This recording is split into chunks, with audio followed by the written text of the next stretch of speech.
Welcome by this new episode of my weekly visual journal, which I share the owner's journey of building a business and creating my dream life from the start. As you can see, the view is not too bad. We're currently in Amsterdam. I'll be living here for the next 2 months, and it's been nice already. It's been really nice already, seeing all my friends again, and a lot of fun being in the city again. Also started my new business idea, the Accountability Club. I'm going to tell you all about it in a bit.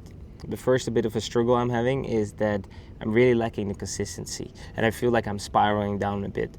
As in, I'm not consistent with going to the gym, not consistent with going to bed early, lacking, speaking too much on social media, and not working on the things I want to do. But I have a little method to get out of this. It's a 5-step process. So step 1, when I realized I'm being stressed and overwhelmed, or realized hey, I'm spiraling down, I just go for a walk instantly.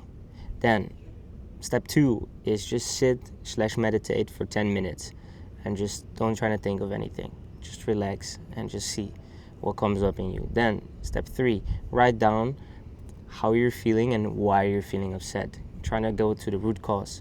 And as well, trying to see it already in the big picture of how bad is this actually. And then most of the times it gets already less heavy.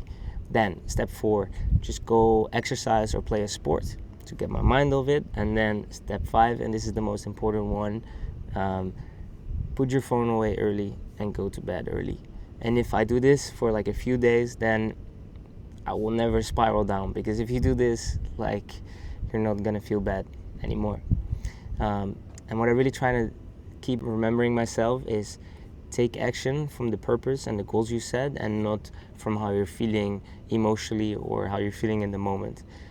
So even though I don't want to do it or feel tired, I still do it because I said I would.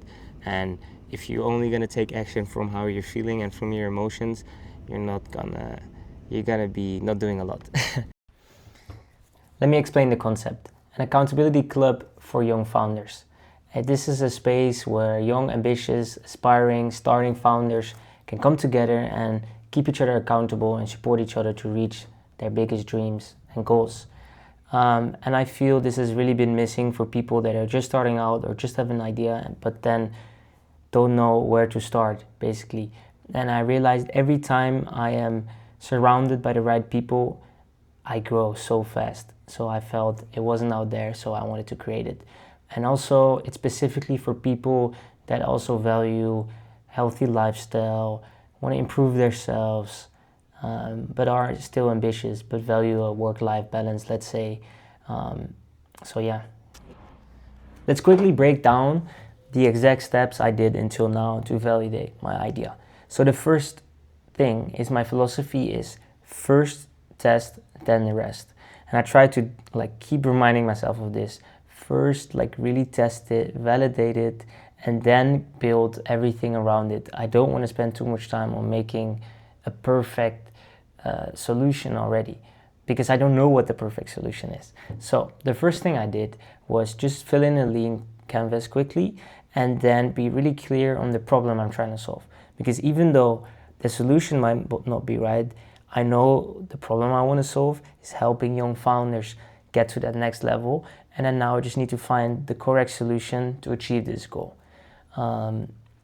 So I worked on that, really defining the problem clearly and understanding it, and also defining some core values of what I want to do with the business, the brand, of kind of also what kind of people I want to attract as well.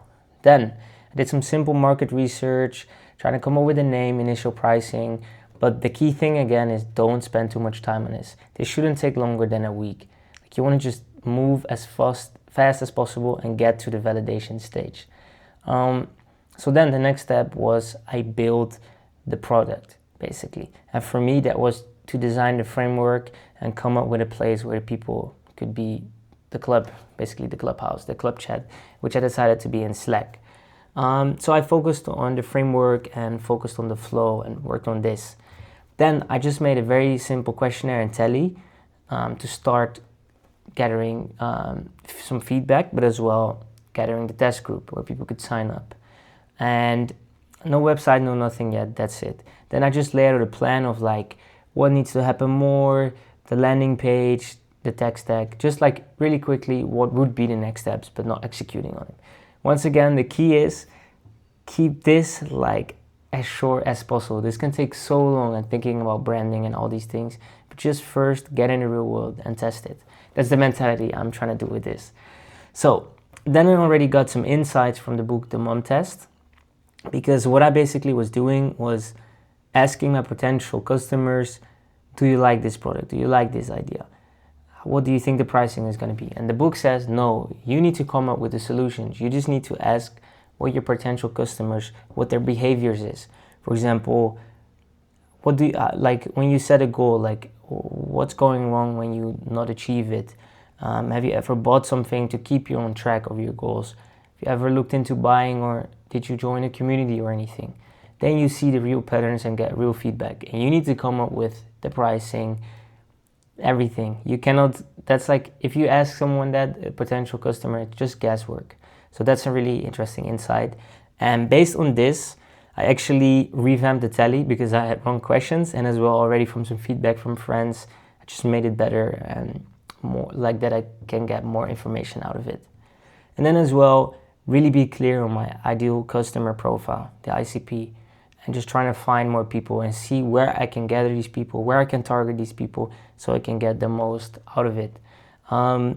So that's basically what I did. I will tell you the next steps I'm going to do for next week, but first, let's go into my little hobby sections. The books I'm reading is The 100 Million Offers. It's a great book, already changing my perspective on how I want to present and do my offer in the Accountability Club. Then I'm reading Traction, which is really useful. It's an entrepreneurial operating system, and it's really useful for my founder's associate job. And then I read The Mom Test, which is great, highly recommended. Then with the rest of the hobbies, I did one break session, as I told I was a bit lacking. So then let's go up to the next steps. Picking up the good routine again. That's the first thing. Next week, it's gonna start even tonight, but I'm gonna fully focus on picking up all the good habits again, throwing away all my bad routines, and just getting back in the rhythm. Then, for the Accountability Club, the focus is gonna be learn as much as I can. I wanna gather as much real insights. I wanna get as much like in the world and get feedback. So I don't want to be in my head and thinking, oh, this is the best solution, I should do this and this. No, I want to get as much feedback from real people as quickly as possible. So the first thing is I'm going to make the test group happen. That's the goal for next week. Really planning that, getting that organized, getting everything settled for that. Then I'm going to do potential customer interviews, just trying to see, gather more like feedback and insights. And then gather interested people for on the wait list. That are my main goals. I know I want to spend so much time on the rest, but I know I just quickly need to set this up and get this going and get the first round of feedback, because now I already feel I can get pulled in so many different directions, but I just first need to gather some more feedback so I kind of know which direction I want to go. I really want to stress this one more time, is that really you need to take action and get the ball rolling, because you're not gonna like figure everything out just thinking in your head. You need to get out there, show your vulnerable side, and then you'll see what's going wrong and what needs to be better and where the opportunities are. That's one of the biggest things I learned. Like, to be entrepreneurial is to, like, in Dutch you say basically to take action or to do something, and that's really what you need to do. You need to get out there and really go, and then things will become more clear. So, and I'm saying this, and this is still the biggest hurdle for me. Like, I know this, and I'm like procrastinating a little bit, but I really just need to get out there. And yeah, we'll see. So the question of this week is, what's holding you back from starting your business, or what's holding you back from growing your business? Please let me know. Okay, see you next time.